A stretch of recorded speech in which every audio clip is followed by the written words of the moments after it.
The knock comes at 11:47 p.m. Not the random thud of falling branches, not the wind, not an accident. Three slow, deliberate taps. Dr. Laura Thompson freezes mid-keystroke at her stainless steel desk, her patient notes glowing blue on the screen before her. The clinic is empty. No staff, no overnight boarders, just the mechanical hum of the refrigeration units and the wall clock marking time in the surgical wing. Outside, snow falls in thick, relentless curtains, swallowing the rural road that winds miles deep into the forest. The knock comes again. Louder this time. Insistent. Her heart kicks against her ribs. Every rational corner of her mind searches for explanation. A branch, a loose sign, an animal bumping the door, but her body already knows. This is different. This is intentional. Laura rises slowly, her chair scraping against tile. She crosses the darkened waiting room, past the empty reception desk, past the bulletin board, plastered with lost pet flyers and vaccination reminders. Her hand hovers over the exterior floodlight switch. She flips it. The light spills across the back entrance, illuminating the small concrete landing and what stands upon it. Two leopards, both upright on their hind legs, both heavily, impossibly pregnant, both staring directly at her through the glass. Laura's breath stops in her throat. Her training, a decade of veterinary medicine, emergency protocols, wildlife safety seminars, screams at her to back away, to lock the interior doors, to call someone, anyone. But she cannot move, because one of the leopards, the larger of the two, raises a massive paw to the door and knocks again. The sound reverberates through Laura's chest. This is not aggression. This is not territoriality or confusion. The leopard's golden eyes lock onto hers with an intensity that feels devastatingly aware. There is no snarl pulling back from razor teeth, no low growl vibrating with warning. Instead, the second leopard shifts her weight, and Laura sees it clearly now. Crimson streaked across the snow beneath her, a dark stain spreading down her hind leg. She's trembling. The larger leopard lowers her head just slightly, a gesture Laura has only seen illustrated in textbooks under the chapter titled Canine Submission Signals. But this is no dog. This is an apex predator bowing in supplication. They are not hunting. They are asking. Every fiber of Laura's being, the part honed by years of protocols and liability waivers, and the knowledge that wild animals are unpredictable, dangerous, lethal, tells her to step back, to hit the panic button mounted beneath the desk, to wait for wildlife control, to protect herself. But another part of her, the part that took an oath in a lecture hall 10 years ago, the part that has spent countless sleepless nights saving lives she had no obligation to save, sees something else entirely. Two mothers, alone, desperate, pushed beyond the boundaries of instinct by a force Laura can only call trust. She takes a shuddering breath. Her hand moves to the deadbolt. The metallic click echoes like a gunshot. Laura doesn't open the door wide, just enough. A quiet invitation into the space between worlds. She backs away 3 steps, 4, making herself smaller, relinquishing control in her own clinic. The leopards watch her with unblinking focus. Then with painful, deliberate grace, the larger one nudges the door with her shoulder. It swings open. Snow gusts inside, melting instantly on the heated tile. The scent hits Laura first. Wild musk, wet fur, pine, and beneath it all, the sharp metallic tang of blood and fear. The leopards move slowly, almost reverently, their enormous bodies navigating the sterile corridor, as though understanding the fragility of the space. The injured one makes it 3 steps inside before her legs buckle. She collapses. The sound of her body meeting the floor, heavy, final, absolute, punches the air from Laura's lungs. It is a surrender so complete, so trusting, that Laura feels something crack open inside her chest. The clinic door swings shut behind them with a soft, decisive thud. The world outside, with all its rules, its hierarchies, its certainties, ceases to exist. Silence descends. Not empty silence, but the kind that hums with sacred, terrifying potential. Laura can hear her own heartbeat. She can hear the leopards breathing. She can hear snow brushing against the windows. She moves with a slowness she didn't know she possessed. Each footstep is deliberate. Each breath is measured. She retrieves a stainless steel bowl from the exam room and fills it with water, her hands somehow steady despite the adrenaline flooding her system. She slides it across the floor toward them. Neither leopard looks at it. Their eyes remain locked on Laura, watching, assessing, waiting. She understands then. This is a test. Laura lowers herself to the ground, kneeling at what she prays is a respectful distance. She holds up her empty hands, palms open, showing she carries no weapons, no threat. Then she begins to speak, not in the practiced, clinical tone she uses with anxious pet owners, but in something softer, more primal. "It's okay now," she whispers, though her voice shakes. "You're safe here. I'm going to help you." The words are meaningless. The tone is everything. She retrieves her emergency field kit from the cabinet, moving in slow motion, telegraphing every action. Gauze, antiseptic, clean towels. She lays them out on the floor between them like offerings. The injured leopard is breathing hard now, shallow and rapid. Laura can see the wound clearly, a deep puncture in her hind leg, the tissue around it swollen and angry, radiating heat even from a distance. Infection and labor beginning far too soon. Laura inches forward. The healthy leopard tenses, a low sound building in her throat. Not quite a growl, but a warning nonetheless. Laura freezes. "I know," she breathes. "I know you're scared, but she needs this. You both do." The leopard's golden eyes narrow. For 3 heartbeats, Laura is certain she's made a fatal mistake. Then slowly, the leopard shifts her weight, creating space. Permission granted. Laura moves closer to the injured leopard. The scent of her is overwhelming. Rain-soaked earth, wilderness, survival. Laura can see the muscles trembling beneath that magnificent coat. She expects a warning, a flash of claws, a snap of jaws. But instead, the leopard does something that breaks her. She turns her head, rests it on the cold tile floor, and closes her eyes. Total surrender. A pact sealed not in words, but in the trembling vulnerability of a creature who has gambled everything on Laura's mercy. Laura's hands move with dreamlike precision. She cleans the wound gently, painstakingly, feeling the shivers running through the leopard's powerful frame. The antiseptic stings. The leopard flinches, but does not pull away. Laura wraps the leg in clean gauze, her fingers careful, respectful. "You're doing so well," she murmurs. So well." When she finishes, she retrieves the thickest blanket from the overnight observation room and spreads it near the radiant floor heater. The injured leopard drags herself onto it with a soft, exhausted groan, curling protectively around her swollen belly. The second leopard lies beside her, their bodies pressed together. Laura backs away to her desk chair, sinking into it as the adrenaline begins to ebb. She doesn't log the incident. She doesn't call anyone. She simply watches over them, a silent guardian for these wild queens who have chosen her. She is no longer just a veterinarian. She has become a witness, a keeper of an impossible trust. The hours pass in strange, suspended stillness. Laura doesn't sleep. She doesn't dare move. Outside, the snow continues to fall, erasing the world. Then, as the first pale light of dawn begins to bleed through the eastern windows, the atmosphere shifts. A low, guttural sound escapes the injured leopard's throat. Her body tenses, curling tighter. Laura's pulse spikes. The miracle is beginning. Some moments arrive softly, disguised as impossibilities.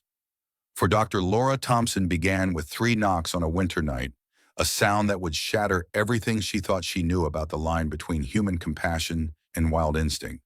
Before we begin, click subscribe. Like this video and tell me in the comments where you are watching from. Your support helps us bring more thrilling stories like this. Trust me, you won't want to miss the next one. Now let us begin. Laura Thompson had delivered her first calf at 16, standing in her uncle's barn with blood to her elbows and tears streaming down her face. She'd known then, with the kind of certainty that shapes a life, that this was her calling. But nothing in a decade of veterinary practice, not the emergency surgeries, not the midnight rescues, not the textbooks or the case studies, had prepared her for this moment. The leopard's groan fades into labored breathing. Laura remains frozen in her chair, watching the rise and fall of that massive spotted flank. Dawn light creeps across the clinic floor in pale gold streaks, illuminating dust motes suspended in the charged air between them.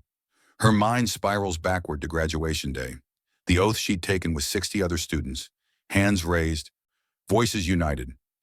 I solemnly swear to use my scientific knowledge and skills for the benefit of society through the protection of animal health and welfare. Not domestic animal health, not safe animal health. Just animal health. The injured leopard shifts, and a fresh crimson bloom spreads across the blanket beneath her. Laura's clinical training kicks in immediately. Blood loss, potential complications, infection spreading. But beneath the diagnosis, something deeper pulses. These creatures didn't stumble here by accident. They chose this door. They chose her. The healthy leopard lifts her head, fixing Laura with those burning amber eyes. There is no malice in that gaze, no predatory calculation, just exhaustion and something that looks disturbingly like hope. Laura's fingers tremble as she grips the armrests of her chair. Every protocol she's ever learned screams at her. This is reckless. This is dangerous. This violates every regulation the state veterinary board has ever written. But regulations were written for normal nights, for retrievers with broken legs and cats with urinary blockages. Not for this impossible convergence of wilderness and civilization, desperation and trust. She rises slowly. The leopards track her movement but don't react. No ears flattening, no tails lashing. Their breathing remains controlled, deliberate, as though they're holding themselves in check with the same iron will Laura uses to steady her own racing heart. She crosses to the supply cabinet and pulls out the surgical drip kit, IV fluids, antibiotics. Her hands move on autopilot while her mind catalogs risk, teeth designed to crush vertebrae, claws that could disembowel her with a single swipe, strength enough to snap her neck before she could scream. And yet, the injured leopard's head remains lowered, submissive, trusting. Laura kneels beside them, medical supplies arranged on the sterile tray. I need to start a line, she murmurs, more to herself than to them. The infection? I need to get antibiotics into your system. The leopard's ear twitches at the sound of her voice. Laura reaches out, slowly telegraphing every motion, and touches the leopard's foreleg. The fur is coarser than she expected, the muscle beneath rock solid even in exhaustion. She feels for the vein, finds it, preps the site with antiseptic. The needle pierces skin. The leopard doesn't flinch. Laura tapes the catheter in place, starts the drip, and sits back on her heels. Her breath comes in short gasps now, adrenaline crashing through her system in waves. She's done it. She's crossed a threshold that cannot be uncrossed. The clinic feels different now, smaller, more fragile. The fluorescent lights hum overhead, casting clinical white light on a scene that belongs in firelight and cave paintings. The contrast is jarring.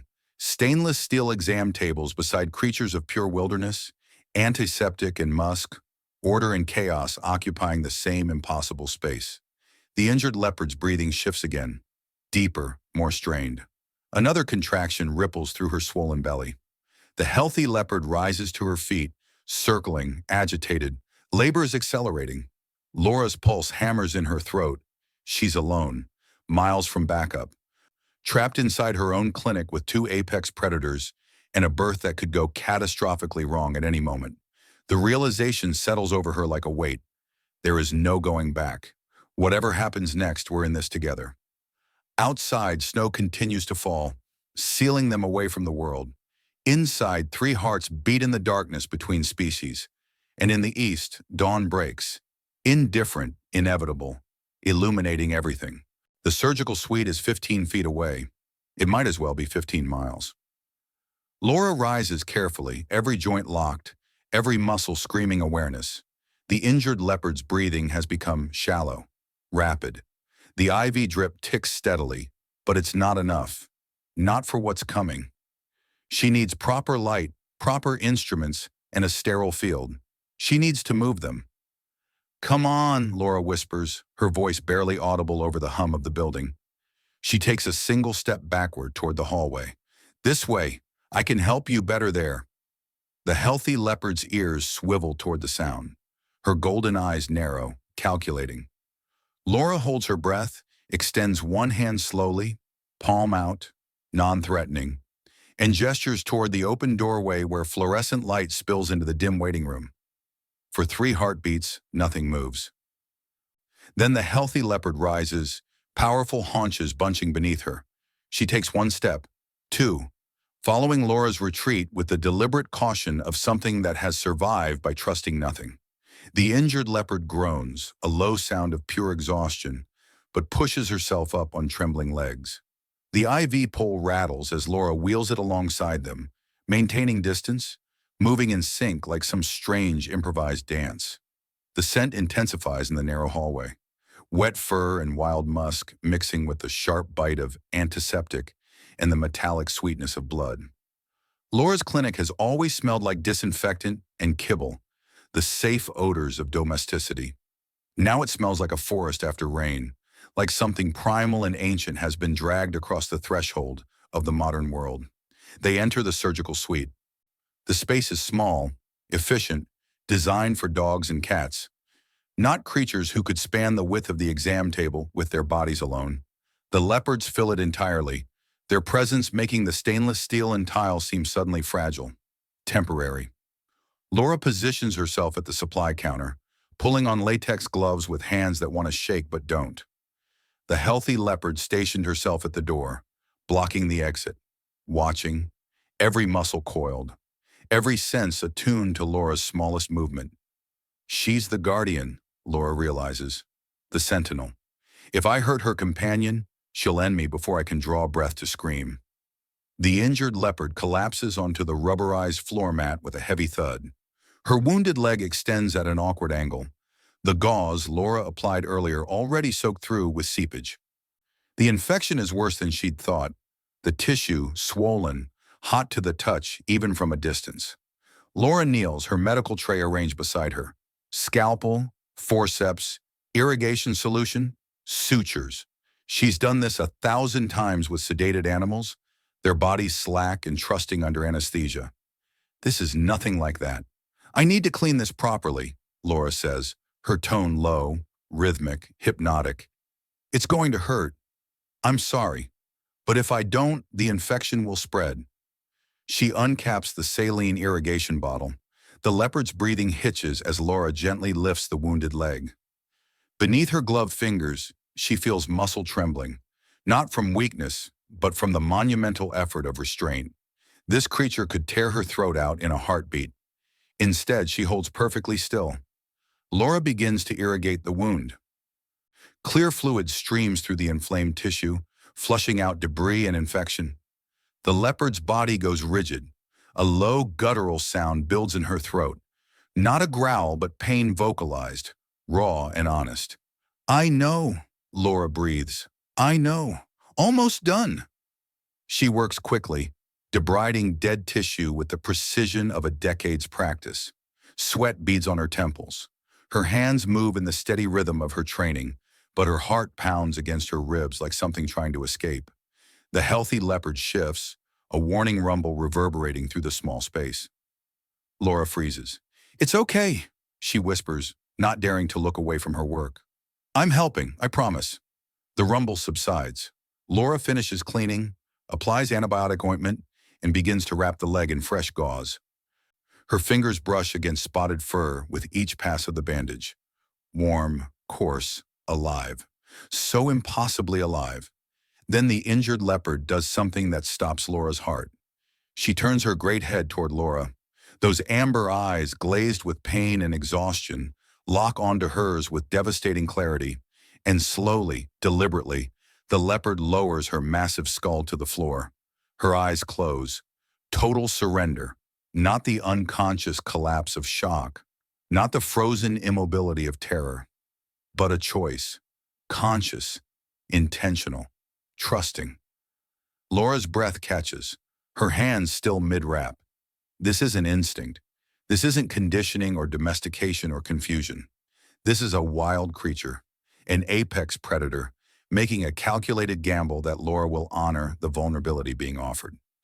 It is the most profound act of trust Laura has ever witnessed. She finishes the bandage with trembling fingers, secures it, and sits back on her heels. "You're so brave," she whispers, her voice breaking. "So incredibly brave." The leopard's eyes remain closed. Her breathing deepens even. Then her entire body tenses. A ripple runs through her swollen belly. Visible, undeniable. The first true contraction. Laura's clinical mind snaps into focus.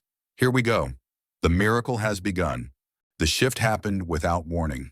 The first leopard, the one who had chosen Laura's side of the room, went rigid. Her flanks contracted, rippling beneath spotted fur like water disturbed by stone. The guttural sound that emerged was ancient, older than language. "It's starting," Laura whispered, though no one was listening. She stayed against the wall, knees pulled to her chest, giving the leopard space. Every instinct screamed to intervene, to check vitals, to sterilize instruments. But this wasn't a patient. This was wildness condensing itself into new life, and all she could do was witness. The leopard's eyes found hers between contractions. Hold them. There was no malice in that gaze, no plea for help, only recognition. "You're here. I see you." Laura's throat tightened. She nodded, barely perceptible. Another contraction. The leopard shifted, circling once before settling onto her side. Her breathing changed, shallow, focused. The muscles beneath her skin worked with mechanical precision, thousands of years of evolution compressed into this singular moment. "You're doing beautifully," Laura murmured.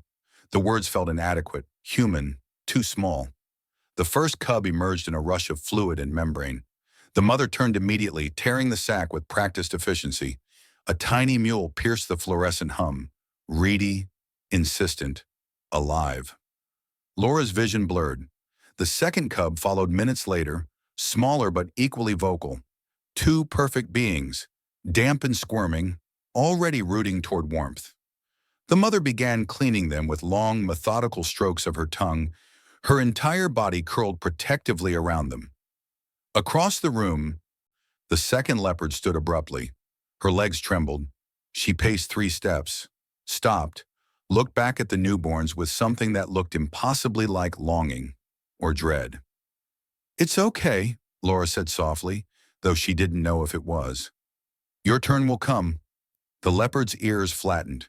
She circled again, restless now, her breathing audible even from across the clinic. Laura watched the pattern shift. This wasn't anticipation. This was distress. The realization settled over her like cold water. This place had become something else entirely. Not a clinic, not a trap, a sanctuary for the impossible. For creatures who shouldn't trust her but did anyway.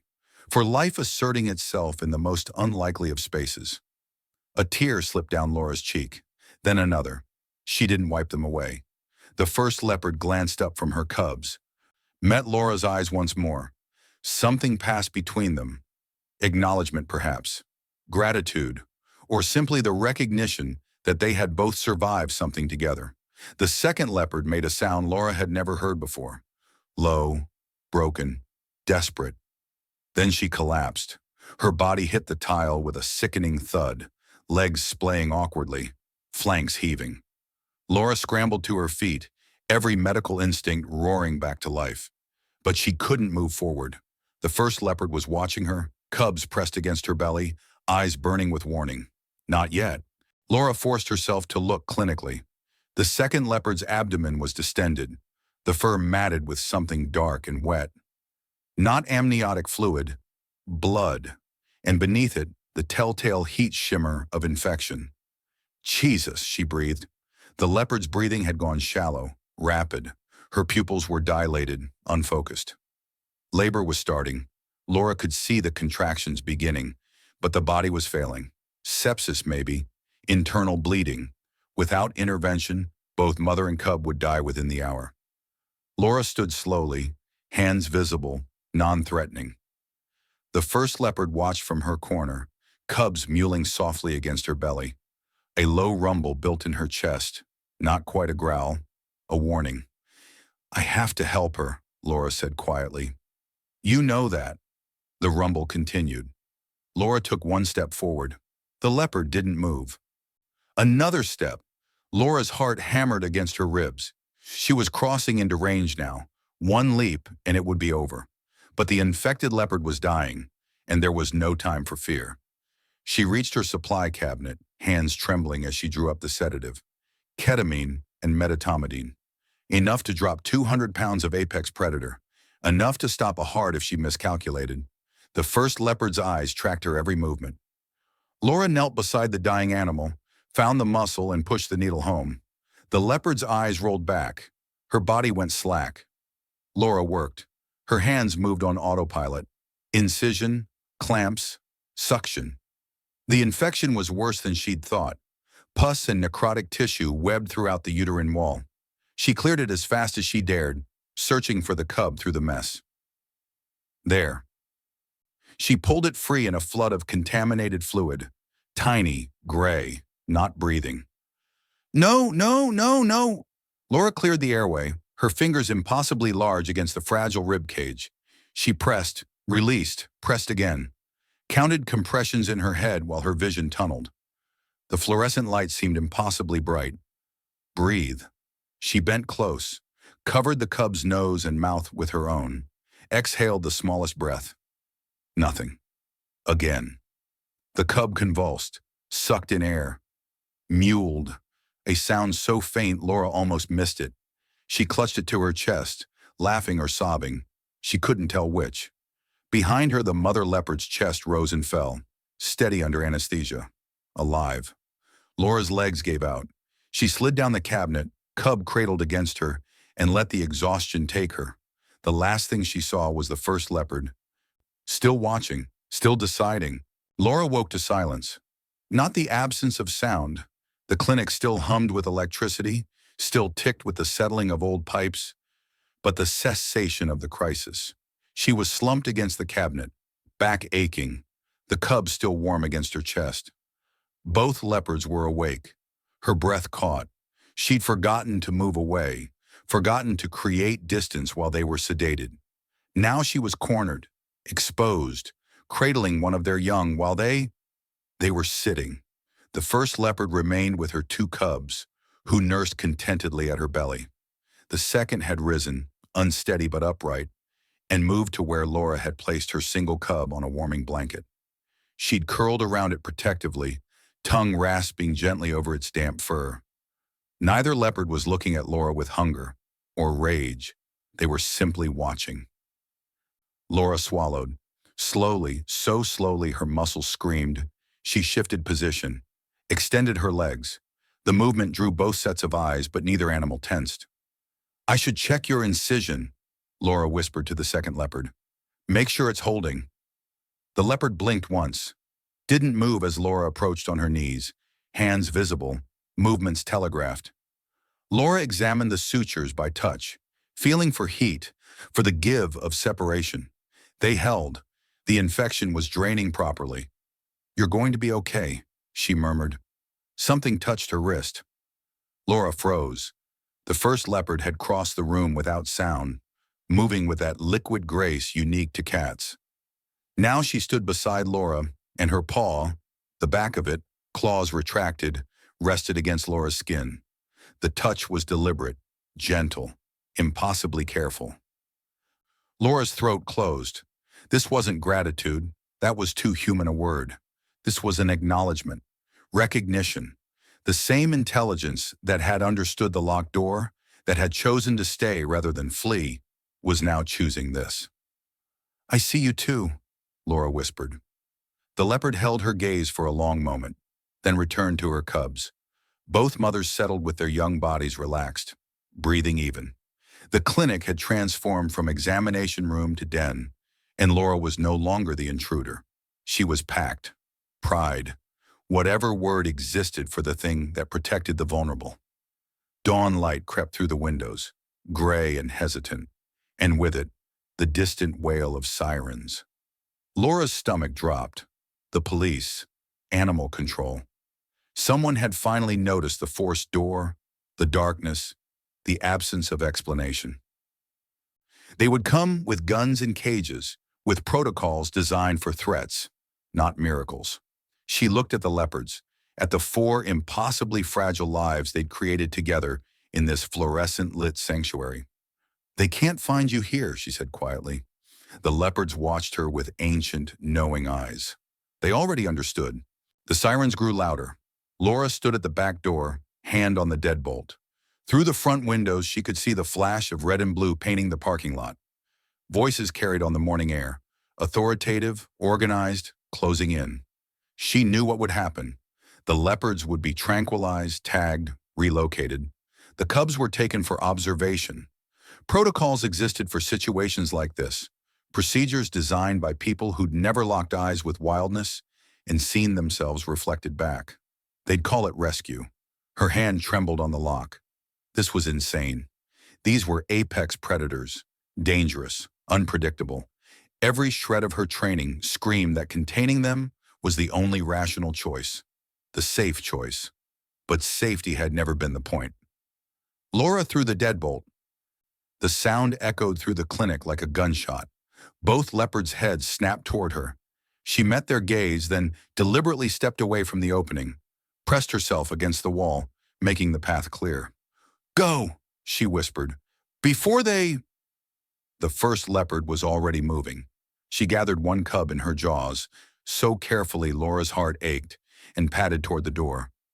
Paused at the threshold, testing the air. Then she was through, a shadow dissolving into pre-dawn gray.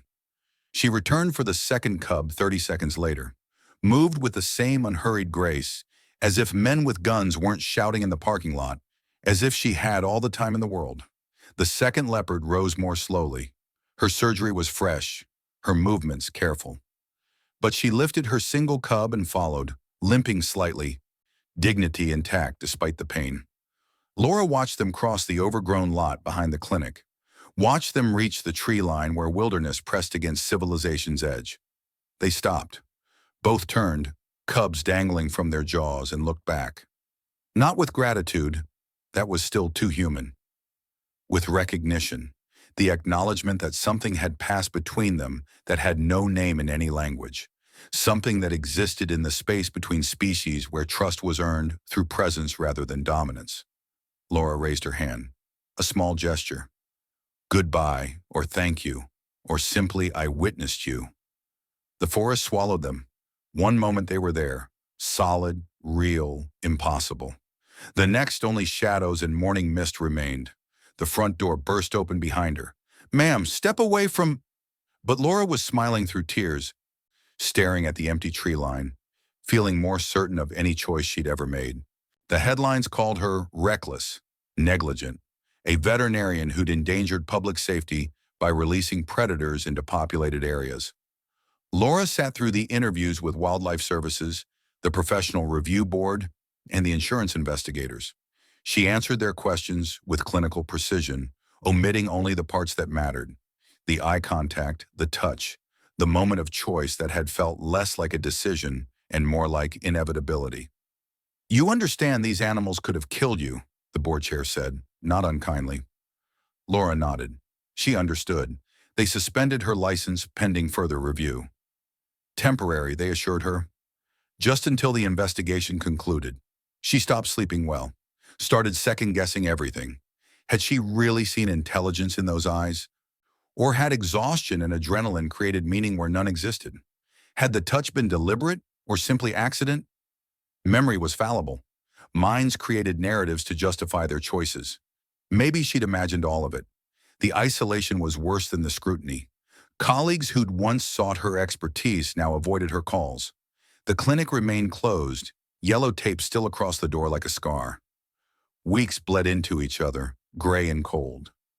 Laura drove home through the forest roads on a Tuesday night in late November. Snow had started falling around sunset, turning to ice where it touched the pavement.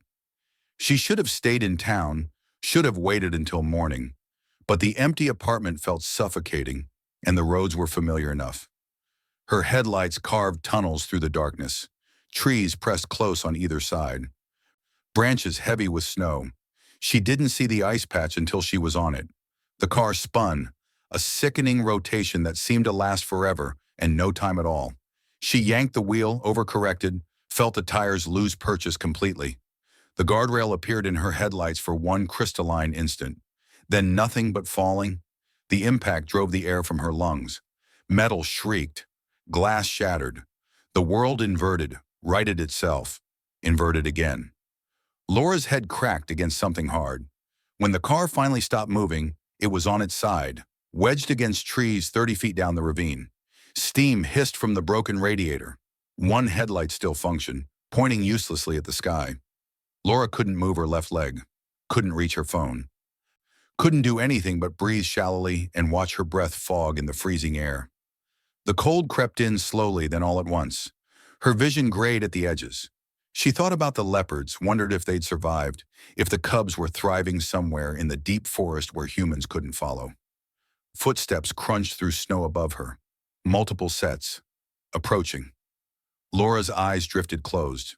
Laura's consciousness floated somewhere between waking and darkness. The cold had stopped hurting. That was bad, she thought distantly. That meant something. Then, sound. Low and rhythmic. A vocalization she'd heard before in the clinic under fluorescent light. The deep, sawing cough of a leopard, but deliberate, controlled, repeating at measured intervals. Call, pause, call. Laura's eyes cracked open. Through the shattered windshield, she could see the edge of the ravine above. Two shapes moved against the snow-laden trees, impossibly graceful even in the dark. The leopards. One continued calling, while the other watched. The sound carried through the forest with startling clarity, cutting through wind and distance. Not a hunting cry, not aggression, a beacon. Laura tried to speak, to understand, but the cold had stolen her voice. She could only watch as the leopards paced the ravine's edge, the caller never ceasing her rhythmic announcement to the empty woods. Except they weren't empty. Voices in the distance. Human voices, shouting coordinates. The sweep of flashlights through trees. The rescue teams, summoned by her missed arrival, or perhaps the car's emergency beacon, had been searching the wrong section of road, until something guided them here. The calls continued until the lights grew close. Then abruptly, silence. When the first responder reached the ravine, the leopards were gone. Laura surfaced to consciousness in the ambulance, wrapped in thermal blankets, an IV line feeding warmth back into her veins. Through the rear window, she could see the accident site illuminated by portable floodlights, and at the tree line, just beyond the light's reach, 4 sets of eyes reflected green. Both mothers sat side by side, and between them, impossibly, miraculously, 4 cubs. Larger now, old enough to follow, all healthy, all whole. Laura's breath caught. She tried to sit up, but a paramedic gently pressed her down. "Easy, you're hypothermic. Just rest." "The leopards," Laura whispered. "What leopards?" But when she looked again, the tree line was empty. The sirens wailed as the ambulance pulled away, carrying her back toward civilization, toward warmth and questions and the continuation of her suspended life. The leopards remained until the last siren faded. Laura knew with a certainty that transcended proof that they had waited, that they had called, that they had remembered the woman who'd opened a door when she could have closed it. Compassion, she understood now, wasn't a human invention. It existed in the wild places, in the spaces between species, in the choice to protect rather than abandon. She had been seen, she had been remembered, and in the end, that was enough.